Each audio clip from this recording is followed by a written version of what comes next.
तो जैसा कि मतलब ये हम लोग लैंडफॉर्म्स पढ़ रहे थे, तो हमने ग्लेशियल और कार्स्ट लैंडफॉर्म्स पढ़ लिया था। एक अब मरीन लैंडफॉर्म्स पढ़ने जा रहे हैं।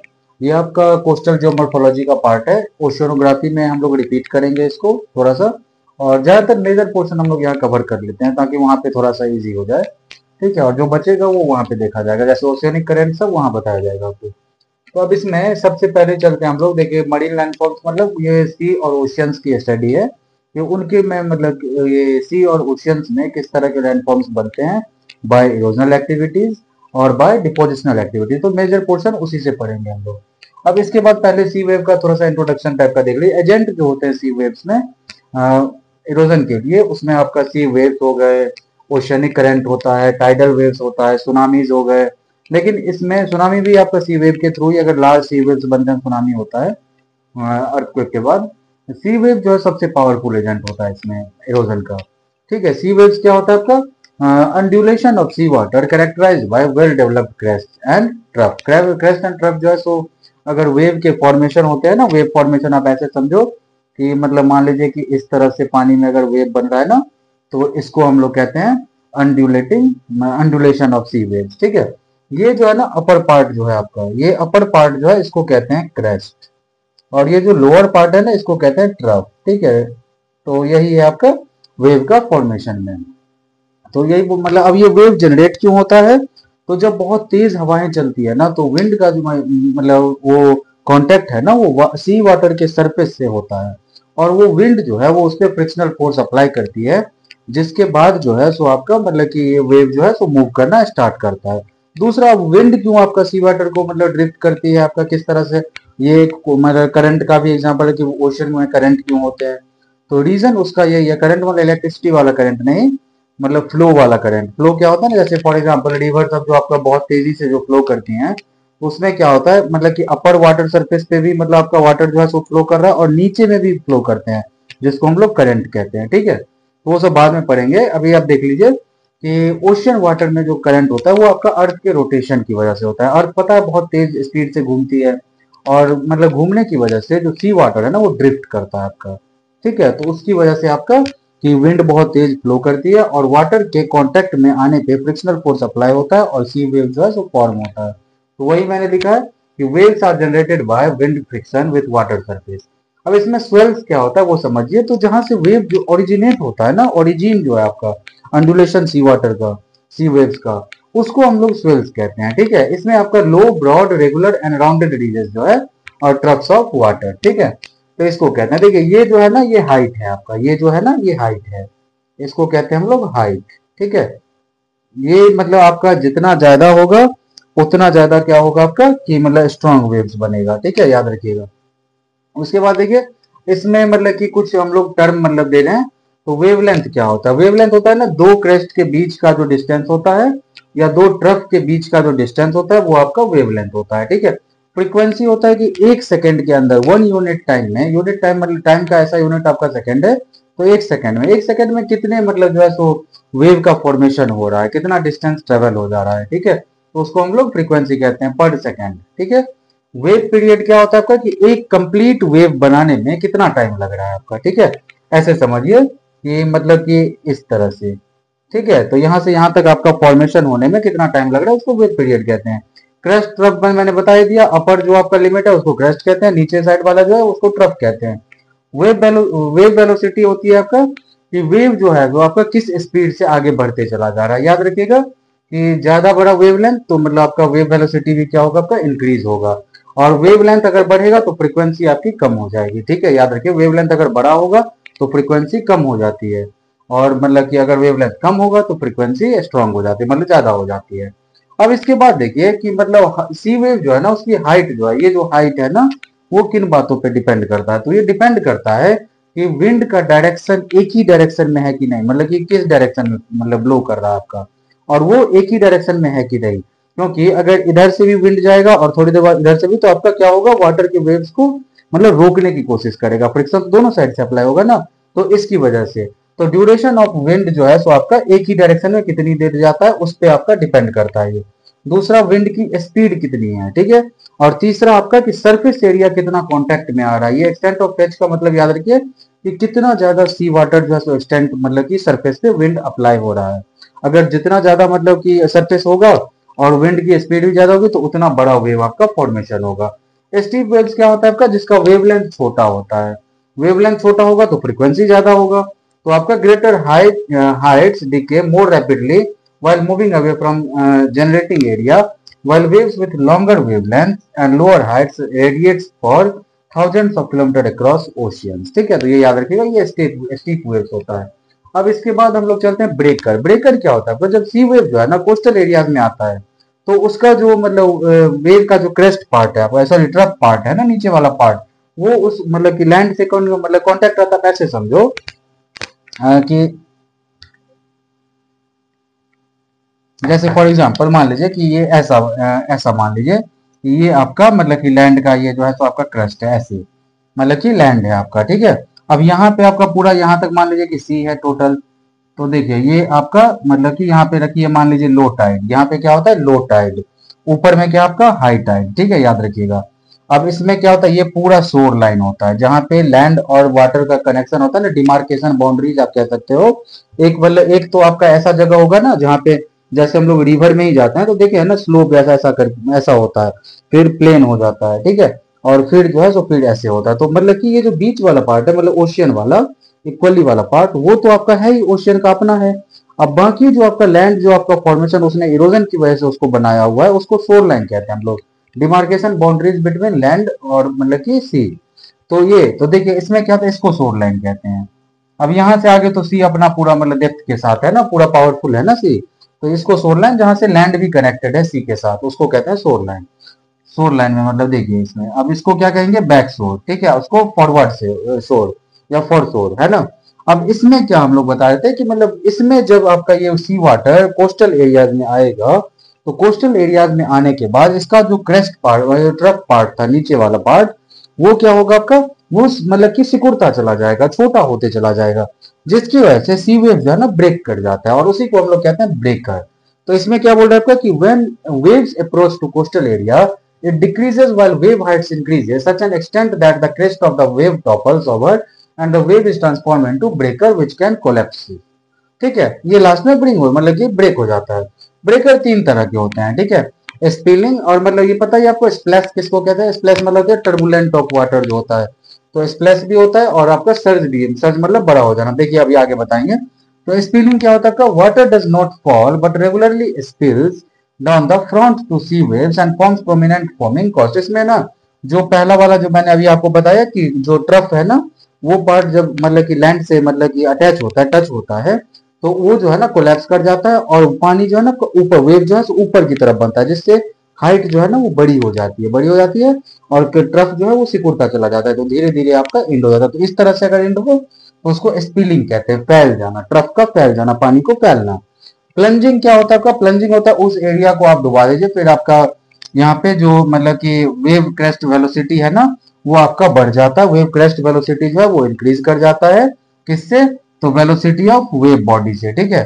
और इसके बाद क्या होता है आपका कि मतलब शोर वार्ड में जाकर के और फिर टर्बुलेंट फॉर्मिंग वाटर जो है मास को फॉर्मेशन होता है। तीसरा सर्जिंग क्या होता है आपका कि ये शोर वार्ड की तरफ जो है ना आपका शोर की तरफ जो है मतलब बहुत तेजी से मूव करके आता है, ठीक है। और यहाँ पे जो है जेंटल वेव्स है, इसमें आपका धीरे धीरे धीरे धीरे आपका डिस्टेंस थोड़ा मतलब ऊपर तक आएगा लेकिन आपका ज्यादा नुकसान नहीं करेगा, ठीक है। तो इसको हम लोग कहते हैं सर्जिंग, क्या कहते हैं, सर्जिंग। तो ये था वेव्स का। अब इसके बाद सी डेप्थ के बेसिस पे दो तरह के वेव्स होते हैं, जैसे कि है ऑसिलेटरी वेव्स और आपका ट्रांसलेटरी वेव्स। तो एक में आपका अगर डीप वाटर में इस एरिया में अगर आपका वेव जनरेट हो रहा है तो उसको कहते हैं हम लोग ऑसिलेटरी वेव्स, ठीक है। इसमें ना मतलब कि मान लीजिए कि ऐसा समझिए कि यहाँ पे ऐसे फॉर्म हो रहा है आपका, ऐसे, ठीक है। तो यहाँ पे अगर ऐसा तो देखिए ऐसा इस तरह का अगर वेव्स फॉर्म हो रहा है तो उसको हम लोग क्या कहते हैं, ऑसिलेटरी वेव्स, ठीक है। और ये जो है सो आपका जहां से शुरू होता है इस एरिया शुरू होगा तो वेव मतलब वापस भी आएगा वहां तक पहुंच जाएगा। दूसरा ट्रांसलेटरी वेव्स होता है, ये सैलो वाटर में जनरेट होता है, मतलब कि यहाँ पे जो है वेलोसिटी लगभग में सेम होती है, रैपिडली बनता है लेकिन वेव जो है उतना स्ट्रॉन्ग नहीं होता। ज्योमॉर्फिकल व्यूज से भी दो तरह के होते हैं, एक होता है कंस्ट्रक्टिव वेव्स और दूसरा होता है डिस्ट्रक्टिव वेव्स। कंस्ट्रक्टिव वेव्स होता है जो लॉन्ग डिस्टेंसेस को ट्रेवल करता है, ठीक है। फ्रीक्वेंटली मतलब फ्रीक्वेंसी जो है ना आपका मतलब कि waves, low frequency waves approaching shore are constructive in nature because they lose volume and energy rapidly while moving up to the beach. और डिस्ट्रक्टिव क्या होता है आपका, बताइए आपको कि ये डिस्ट्रक्टिव जो है तो आपका जल्दी इंड नहीं होता, मतलब कि लैंड से टकराने के बाद भी उसमें एनर्जी थोड़ी सी बच जाती है तो लैंड के ऊपर तक आपका क्या होता है, मूव करता है, ठीक है। मतलब कि ये थोड़ा सा ज्यादा डिस्ट्रक्टिव मतलब डिस्ट्रक्टिव नेचर का होता है तो इसीलिए इसको डिस्ट्रक्टिव किया गया। ये ना हार्मफुल होता है आपका कोरल रीफ के लिए और आपका मतलब कि ये मैनग्रोव के लिए, याद रखिएगा। डिस्ट्रक्टिव वेव जो है तो स्ट्रांग होने की वजह से कोस्टल एरिया में इरोजन भी ज्यादा करता है। तो ये था आपका यहाँ तक का मतलब कि टाइप्स ऑफ सी वेव्स तक का। अब हम लोग चलते हैं इरोजनल लैंडफॉर्म्स में, ठीक है। याद रखिएगा कि ये क्या क्या बनाता है, तो क्लिफ बनाता है, ठीक है। तो हम लोग आगे का सारा पढ़ेंगे क्लिफ और उसके बाद दूसरे लैंडफॉर्म्स जो है सो। क्लिफ बहुत इंपॉर्टेंट है। हाइड्रोलिक एक्शन भी आपको है लेकिन हाइड्रोलिक एक्शन हम बता चुके थे तो सब में सेम ही होता है, इसीलिए मैं इसमें आपको उसको हाइड कर रहा हूं।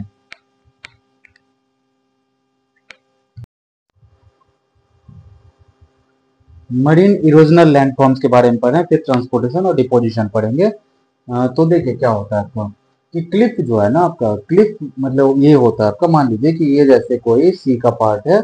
मैंने बताया कि मान लीजिए कि ऐसा जो है सो आपका इसका रॉक का नेचर है आपका यहाँ तक, फिर यहाँ पे सी है आपका स्टार्ट। मान लीजिए कि सी जो है ना, सी जो है सो आपका यहाँ से ये मतलब कि मूव कर रहा है और ये हाई टाइड जोन में आपका यहाँ तक रीच कर जा रहा है, लो जोन में यहाँ तक आ रहा है, ठीक है। तो ऐसा मान लेते हैं। तो मतलब क्लिप क्या होता है, देखिए लगातार वेव जब आपका आकर के इससे टकराएगी टकराएगी बार बार, तो यहाँ पे इरोजन करेगा ना, यहाँ पे आकर के पूरा मान लीजिए कि इसको इरोड कर दिया और यहाँ पे एक बड़ा सा ऊपर में आपका रॉक जैसा स्ट्रक्चर खड़ा हो गया, ठीक है। और यहाँ पे जो है सो आपका ऐसा मतलब कि यहाँ पे क्या हुआ पर कट के दिखा रहा है, मतलब कि ये जो है सो ऐसा स्ट्रॉन्ग था रॉक और यहाँ पे जो है सो एकदम पतला सा ऐसा बचा हुआ और यहाँ तक पानी पहुंच रहा है आपका, लगातार इससे टकरा रहा है। तो ये जो ऊपर में रॉक का स्ट्रक्चर खड़ा होता है ना उसको कहते हैं हम लोग क्लिफ। ये अलग अलग शेप्स में पाए जाते हैं। तो क्लिफ जितना इरोजन होगा उतना ज्यादा आपका स्टीपर हो सकता है, हाइट मतलब कि उसका टॉप पे जो है सो मान लीजिए अगर वाटर रीच कर रहा है तो ये फ्लैट बना सकता है, उसको तोड़ सकता है, किसी भी तरह का कर सकता है। तो बोल रहे क्लिफ क्या होता है, steep rocky coast region rising vertically above sea water is called sea cliff, है ना, which has height with overhanging crest. अब इसके बाद the formation of cliff begins with the erosion of coastal rocks through the mechanism of hydraulic action। Hydraulic action वही आपका abrasion, attrition, ये सब जो था ना उसी के बेसिस पे। फिर बोल रहा है आपका कि लिखित नहीं है कि एब्रेशन बाय ब्रेकर वेव्स वही समझ गए ना, जो शोर लाइन पे आके टकराता है, शोर लाइन पे जाकर के उसकी स्पीड जो है सो कम हो जाती है। क्यों, क्योंकि उसके जो मतलब ट्रफ होते हैं ना वो आपका मतलब कि लैंड को टच करता है, लैंड को टच करता है तो मतलब कि ऊपर की तरफ उठता है और मतलब कि सीवर धीरे धीरे खत्म हो जाती है, लेकिन इरोजनल एक्टिविटी तो चलेगा ना। तो वही आपका हम लोगों ने लिखा है यहाँ पे। फिर बोल रहा था कि this result in the formation of notch and the coast becomes vertical, ठीक है।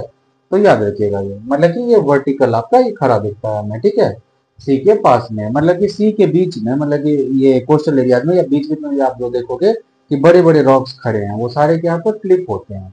क्लिप जो है सो अलग अलग शेप के पाए जाते हैं, जैसे हॉक्स बैक मतलब मान लीजिए क्लिप को जनरली दो तरह से समझिए कि एक्टिव होता है, एक होता है आपका डेड। क्लिप अगर मतलब एक्टिव मतलब कि ये सी वेव्स आकर के बार बार उसको टकरा रहे हैं और अभी भी आपका बनना शुरू है तो वो एक्टिव में आता है। डेड में आपका इस टाइप का जो फ्लैट हो चुका है, डिवेड हो चुका है, हॉक्स मतलब कि बैक टाइप का बन चुका है। तो ये सब सारे आपका डेड मतलब कि को रिजेनरेट करने के प्रोसेस के बारे में ये है आपका, ठीक है। कि डेड मतलब क्लिफ जो है सो उसमें ये सब आपका फॉर्मेशन हो चुका है, रिजेनरेट हो सकता है। अब इसके बाद rate of Cliff rejection varies, मतलब देखिए रेट कितना, मतलब क्लिफ जब फॉर्मेशन का जो रेट है वो क्या होगा आपका कि जितनी विंड स्पीड होगी उतना ज्यादा आपका सी वेव्स का फॉर्मेशन होगा, जितना सरफेस एरिया पे विंड आएगी एक ही डायरेक्शन में उतना ज्यादा वेव्स का फॉर्मेशन होगा। उसके बाद आपका कि रॉक का नेचर जो है, लिथोलॉजी जो है वो जितना मतलब आपका सॉफ्टनेस होगा रॉक तो जल्दी इरोड हो जाएगा तो जल्दी क्लिप बनाएगा। ये सारी चीजें जो है सो आपका ये डिपेंड करता है, उसी में मैंने डाला है rock structure, susceptibility, cliff height, orientation of coast, rate of erosion, offshore topography. ये सारी चीजों पे डिपेंड करता है आपका क्लिफ का फॉर्मेशन, ठीक है। तो ये था हमारा क्लिफ। क्लिफ पे मतलब आ सकता है क्वेश्चन, ठीक है। दूसरा आपका इरोजनल, मतलब ये इरोजनल एक्टिविटी से क्या बनता है आपका वेव कट। क्या होता है आपका वेव कट। वेव कट जो है ना, मतलब कि ये जो, मतलब कि अभी इसका समझिए वेव कट क्या होता है, वो समझिए कि यहाँ पे कोई, मतलब कि आपका मान लीजिए कि यहाँ पे आपका ये सी का ये था, ये ऐसे, यहाँ पे आपका सी वाटर जो है तो यहाँ पे है आपका, ये इसका प्रॉपर डेप्थ है आपका, ठीक है। लो टाइड यहाँ आ रहा है और हाई टाइड जो है तो यहाँ तक टकरा रहा है मान लीजिए। तो लगातार जो आपका ये वेव्स है ना, ये टकरा टकरा करके मान लीजिए कि उसको गायब कर दिया, और यहाँ पे जो है सो इसको ऐसे कर दिया, और ये यहाँ पे भी कैप्चर कर लिया आपका। तो इसको हम लोग जब ये आपका बेस में शोर लाइन के में जब लैंड से कांटेक्ट होता है नदी का, तो अगर इसमें कुछ नुकसान पहुंचाए, इसको इरोड कर दे, ठीक है, तो इसको हम लोग कहते हैं वेव कट। ये अलग अलग शेप में हो सकता है, ठीक है। इरोजन एक्टिविटी जितनी होगी उतना ज्यादा आपका वेव कट होगा। तो वही लिखे हैं कि wave cut platform so great variation both in detailed morphology and in the degree to which they bear the imprint of past conditions. Wave cut have various shapes. It may be hollow, pinnacles, furrows, trenches, etc. ठीक है, ये कुछ भी आपका यहाँ पे बना सकता है। नीचे में वेव जैसे जैसे मूव होगा, यहाँ पे जैसे इरोजन होगा उस हिसाब से आपका वेव कट बनेगा। कहीं कहीं पे तो केव बना देता है। फॉर एग्जाम्पल मान लीजिए कि यहाँ पे टकरा टकरा करके ऐसा बना दिया आपका, ऐसा है ना, तो ये केव बन गया ना, ठीक है। तो इस तरह से तो बोल रहा है कि हाई स्प्रिंग टाइड जो है, हाई स्प्रिंग टाइड जो है ऊपर वाला, attack more vigorously because maximum depth है, और मतलब कि वो मैक्सिमम डेप्थ तो उसको अलाउज करता है कि वो ग्रेटर वेलोसिटी से वो क्या करे आपका, मतलब कि लैंड एरिया में जो है सो इंटर करे, ठीक है। और ये जल्दी से इसकी काइनेटिक एनर्जी स्लो नहीं होती है। काइनेटिक एनर्जी मूवमेंट के लिए रिस्पॉन्सिबल होता है आपका। जितना काइनेटिक एनर्जी होगा उतना ज्यादा कोई भी ऑब्जेक्ट जो है सो मूव करेगा, ठीक है। तो इसके बेसिस पे तो उसी को मतलब हम लोग लिख रहे हैं कि वेव कट मतलब कि जो वेव कट मतलब स्ट्रक्चर है, मतलब उसके लिए जो आपका maximum depth allows the wave to reach with minimum loss of energy due to friction to bottom, ठीक है। अब देखिए wave cut structure directly relates to rock structure. जाहिर सी बात है, रॉक का नेचर जितना ज्यादा हार्ड होगा उतना लेट से आपका इरोड होगा, और अगर सॉफ्ट हुआ या कोई केमिकल कॉम्पोजिशन ऐसा मिल गया जो घुल सकता है, जैसे लाइमस्टोन मिल जाता है इस एरिया में, पूरा कर देता खत्म। तो यही आपका फिर आपका बोल रहे हैं वेव कट जोन है। इसमें मेजोलिटोरल, सुप्रालिटोरल और सबलिटोरल, मतलब इसमें कुछ ऐसा लॉजिक है नहीं। हाई और लो टाइड का अगर आपका हो रीजन जिसमें वेव कट का फॉर्मेशन मतलब उसकी वजह से हो, तो आपका हो जाएगा मेजोलिटोरल। सुप्रालिटोरल हो जाएगा कि हाई टाइड से ऊपर अगर आया और तब इरोजन हो रहा है, तो आपका सुप्रालिटोरल हो गया, ठीक है। उसके बाद सब लिटोरल होता है आपका लो टाइड के नीचे अगर इस एरिया में हुआ कोई इरोजन, तो वो आपका मतलब सब लिटोरल में आ जाता है। तो ये था आपका इरोजनल लैंडफॉर्म। ट्रांसपोर्टेशन में आप लैंडफॉर्म्स क्या देखेंगे, खास करके सी वाटर है, तो सी वाटर में बैकलेस वाटर ही ज्यादा इंपॉर्टेंट है। वो क्या करता है, सी वाटर जो है सो आपका कोस्टल रीजन को, जैसे ये दोनों का मतलब इरोजन किया, कोस्टल रीजन को इरोड कर लिया, तो इनके बनाने के बाद जैसे मैंने अभी क्लिफ का बताया था, मान लीजिए कि ऐसा आपका स्ट्रक्चर बन गया ऐसा, ठीक है। सी वाटर ने आकर के यहाँ पे टकराया और पूरा इरोड कर रहा है आपका, यहाँ पे नुकीला सा बना रहा है ऐसे, ठीक है। तो यहाँ पे जो इरोडेड मटेरियल है ये कहीं ना कहीं जाकर के तो डिपोजिशन हुआ होगा। तो ये जो डिपोजिशन होता है ना, मतलब कि यहाँ से वहां तक का ले जाने का काम वो ट्रांसपोर्टेशन का था। ट्रांसपोर्टेशन जो आपका आप अलग अलग तरीके से मेथड्स में भी आप यूज करें, तो बैकलेस वाटर के थ्रू जो है तो वो क्या होता है आपका, या तो कोस्टल रीजन को रिटर्न कर देता है, या सी में ही किसी आइलैंड पे, बीचेस पे, अलग अलग जगह पे जाकर के डिपोजिशन करता है। तो ये जो उसका ट्रांसपोर्टेशन का प्रोसेस है ना, वो यही है आपका। सी वे भी आपका बैकलेस वाटर से क्या करती है, ट्रांसपोर्ट करती है मटेरियल्स को। तो अब हम लोग पढ़ेंगे डिपोजिशनल वाटर का लैंडफॉर्म, ठीक है। डिपोजिशन जो है सो मरीन लैंडफॉर्म जो है सो पढ़ने वाले हैं आपका डिपोजिशनल लैंडफॉर्म्स के बारे में। ट्रांसपोर्टेशन और इरोजन इससे पहले बताया था मैंने। तो देखिए इसमें क्या आपका बीचेज, बीचेज क्या था, डिपोजिशनल लैंडफॉर्म्स का ये पार्ट है। बीच सबसे पहले कोस्टल एरियाज को कहते हैं। कोस्टल एरिया में जब सी वाटर के थ्रू जो है सो लगातार आपका डिपोजिशन होता है ना, तो आपका बीच का फॉर्मेशन होता है। बीच मतलब कि जो है सो दो तरह का होता है, एक होता है आपका अपर बीच, एक होता है लोअर बीच। अपर बीच में जो है तो होता है उसमें कोर्स ग्रेन जो है सो उससे बना हुआ रहता है, पेबल्स अनब्रोकन सिल्स जो है इन सब से वो बना होता है, ठीक है। और इसके पास जो है ना स्टीप ग्रेडियंट मतलब जो है सो होता है। लोअर बीच जो है सो सैंड मड मतलब इन सब से बना होता है, फाइन पार्टिकल से बना होता है, ठीक है, जो लोअर बीच है उसमें। अब इसके बाद बोल रहा है कि बीचेस को थोड़ा सा देख लीजिए, तो deposited bye breaker wave. Breaker wave जैसे पहले मैंने बताया था कि एक बहुत बड़ा वेव अगर सी वेव आकर के आपका मतलब शोर लाइन में आकर के लैंड से टकराता है ना, तो उसका जो ट्रफ होता है ना वो मैच कर जाता है उसके साथ, और वो जो टकरा के आ रहा है ना, मतलब कि वो वहां से आकर के टकरा रहा है, उसको कहते हैं हम लोग ब्रेकर वेव। तो वो डिपोजिशन करता है आपका, ठीक है, हाई और लो टाइड के, तो मतलब कि इंटरवल पे। अब इसके बाद आपका बीचेज के ड्यूरिंग में, सॉरी, और beaches are formed when sea is calm and winds are of low velocity, है, ज्यादा होगा तो फिर बैकलेस लेकर के चला जाएगा, इसीलिए आपका लो वेलोसिटी होगा तब बनता है। उसके बाद मेजर सप्लाई मटेरियल जो है, तो क्लिफ में से जो इरोजन हुआ था ना, वो आकर के आपका बीच के मतलब किनारे में जो है सो डिपॉजिट करते जाता है। तो देखिए जैसे कोई मान लीजिए कि ये कोई मतलब बीच है आपका, ये पूरा आपका लैंड पार्ट है, और इधर आपका ये पूरा मतलब सी पार्ट है, ठीक है, कॉपी पे तो ऐसे दिखाएंगे। तो इसमें क्या होगा आपका कि यहाँ पे अगर डिपोजिशन लगातार इसके पैरेलल होते जा रहा है ना, तो इसको कहते हैं हम लोग बार्स, सैंड ड्यून, जिसको एक तरह से आप समझो, तो ये सब सारे क्या है, बार्स कहते हैं इनको, ठीक है। तो आप आगे पढ़ेंगे अभी। उसके बाद क्या बोल रहा है आपका कि the major sources of the supply of beach material are erosion of headlands and cliffs, sediments brought by the rivers and nalas at their mouth, mass wasting and mass movements। ये सब आपका इसका मेजर आपका मतलब कि agent था लाने का, और इससे बीच का फॉर्मेशन होता है। मतलब कि इसको जो है बीच मटेरियल्स के बेसिस पे मतलब जो है सैंड बीच और सिंगल बीच। सैंड बीच क्या है आपका, sand grains ranging in size between 0.5 millimetre to 2 millimetre, it means की फाइन पार्टिकल्स। दूसरा क्या होता है आपका पेबल्स, जो कि मैंने आपको बताया अपर बीच टाइप का।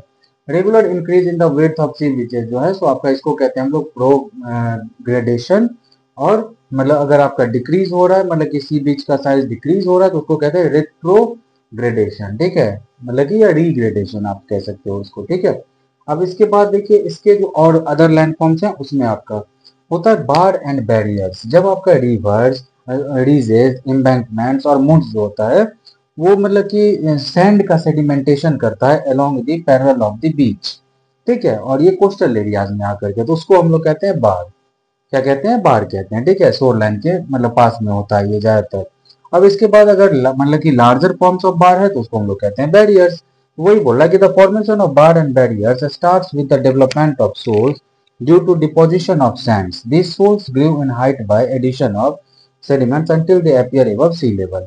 ऑफशोर बार क्या होता है आपका कि जब आपका क्या होता है कि कोई भी बार जो है ना, मतलब कि वो फॉर्मेशन हो रहा है लेकिन बीच से कनेक्टेड नहीं है, बीच से कनेक्टेड नहीं, कोस्टल एरिया से कनेक्टेड नहीं है, तो उसको कहते हैं हम लोग ऑफशोर बार। मतलब मान लीजिए कि ये जो है ना, ये मतलब कि ऐसे समझिए कि ये आपका ये जैसे ये था ना लैंड था, तो यहाँ पे मान लीजिए कि यहाँ पे डिपोजिशन हो गया, ठीक है, मतलब तो इससे कनेक्टेड तो है नहीं शोर लाइन से, तो इसको हम लोग कहते हैं ऑफशोर वाटर। स्पिट्स क्या होता है आपका कि ऐसा वाला, मान लीजिए कि ऐसा डिपोजिशन हो रहा है, एक आपका लैंड के पास और एक आपका ऐसा सी की तरफ, ठीक है, तो ऐसा डिपोजिशन हो तो उसको कहते हैं हम लोग स्पिट्स। मतलब चिल्का लेक हो गया, पुलिकेट लेक हो गया, ठीक है, वेम्बालैंड लेक हो गया, काकीनाडा हो गया, ठीक है, ये सब जो है ना उसमें आपका 50-60 किलोमीटर का एरिया जो है वो आपका स्पीड सी बनता है आपका, ठीक है। याद रखिएगा हुक क्या होता है, मान लीजिए कि ये डिपोजिशन ही जो है ना, ये ऐसे करके ऐसे आपका मुड़ जाए, ठीक है, मतलब कि आप समझिए कि ऐसे मतलब कि इसमें हुक आ जाए पूरा इस टाइप से, तो ये क्या होगा आपका हुक होगा, ठीक है। याद रखिएगा कि मतलब डिपोजिशन इस तरह से होना चाहिए कि आपका यहाँ पे मतलब कि जो है सो हुक जैसा बन जाए, मतलब हुक मतलब पकड़ने वाला, ठीक है, तो उस टाइप का बन जाए। तो बोल रहा है कि हाई एनर्जी स्टॉर्म वेव जो है ना, very often modify the shape of speeds by bending them towards the coast. मतलब कि बनते बनते जो है सो ये टुवर्ड्स की तरफ, कोस्ट की तरफ जो है सो मुड़ गया आपका, ठीक है, तो मुड़ने की वजह से इसको क्या कहते हैं हम लोग, हुक कहते हैं, ठीक है। द कर्व्ड स्पीड्स, स्पीड्स ये वाला, ठीक है, जिसका एक एंड लैंड की तरफ और दूसरा एंड मतलब आपका सी की तरफ।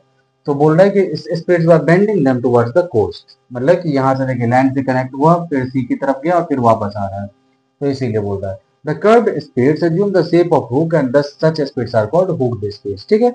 लूप क्या होता है, लूप समझिए कि जब आपका ये वापस आपका मिल जाए इस टाइप से, ठीक है, तो इसको क्या कहेंगे हम लोग, लूप कहेंगे। जब आपका ये बार जो है ना मेन लाइन से कनेक्ट हो जाए, या लूप बार क्या होता है, अगर ये मान लीजिए कि ये कोस्टल एरिया जो है ना मेजर कॉन्टिनेंट नहीं है, आइलैंड कंट्रीज है, और दूसरा मतलब कि दो आइलैंड को अगर ये बार जो है सो आपका अगर जोड़ दे, मतलब कि ऐसा समझिए श्रीलंका है ना, तो श्रीलंका में ही ऐसे करके फिर से वैसे आ जाए, तो उसको कहेंगे हम लोग लूप बार। कनेक्टिंग बार क्या कहते हैं, मतलब कि ये कनेक्टिंग बार क्या कहते हैं, दो कॉन्टिनेंट के बीच में बार जोड़ दे उन दोनों को, या फिर दो आइलैंड को जोड़ देता, तो उसको क्या कहते हैं हम लोग, मतलब कनेक्टिंग बार कहते हैं। टोम्बोलो होता है जब आइलैंड को ओशियन से जोड़ देते हैं, क्या करते हैं, मतलब मान लीजिए कि श्रीलंका है और मतलब कि ये इंडिया है, उन दोनों के बीच में पंबन ब्रिज का ले लीजिए, अगर उसमें अगर मान लीजिए कि लार्जर थोड़ा सा और हो जाए डिपोजिशन, तो उस एरिया में क्या होगा, दोनों जुड़ जाएगा आपका बाय, मतलब कि बाढ़ जो है सो, बाढ़ मतलब कि मोटा सा, अगर मतलब जैसे चिलिका लेक सबको कर दिया है माउथ पे ब्लॉक करके, बे को जब ब्लॉक कर देते हैं ना